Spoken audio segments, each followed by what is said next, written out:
सुबह सुबह में ఫిషింగ్ కి ఆయా. సో పొద్దుగాల అయితే ఫిషింగ్కి వచ్చిన ఫ్రెండ్స్. మనకున్న నేచర్తో అనుబంధం పొద్దునే తెలవాలంటే సో ఉదయాన్నే మనకు అనేది తెలుస్తుంది. ఎందుకంటే పక్షుల కిలకిల రాగాలు అట్లనే మనకు ఫిషింగ్ కూడా ఉదయం పూట మంచిగా అవుతుంది.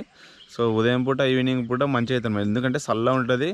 సో నేచర్తో అనుబంధం అనేది మనకు ప్రకృతిలో ఏమవుతుందంటే అన్నీ అనుసంధానం జరిగేది ఈవినింగ్ పూట ఉదయం పూట అనమాట. ఎందుకంటే ఈవినింగ్ పూట నిద్ర లేస్తాయి.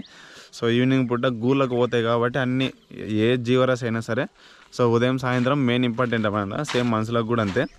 సో కానీ మనం పని ఒత్తిడిలో పడి ఇవన్నీ మర్చిపోతాం అనమాట. సో ఫస్ట్ ఆఫ్ ఆల్ అందరికైతే సో చేపలటకి అయితే వచ్చిన వాటర్ అయితే పెరిగినాయి అనమాట. చూడండి పెద్ద వల తీసుకొని అయితే వచ్చిన ఫ్రెండ్స్. దీని గురించి అయితే సపరేట్గా వీడియో అయితే చేస్తా కంపల్సరీ. So fishing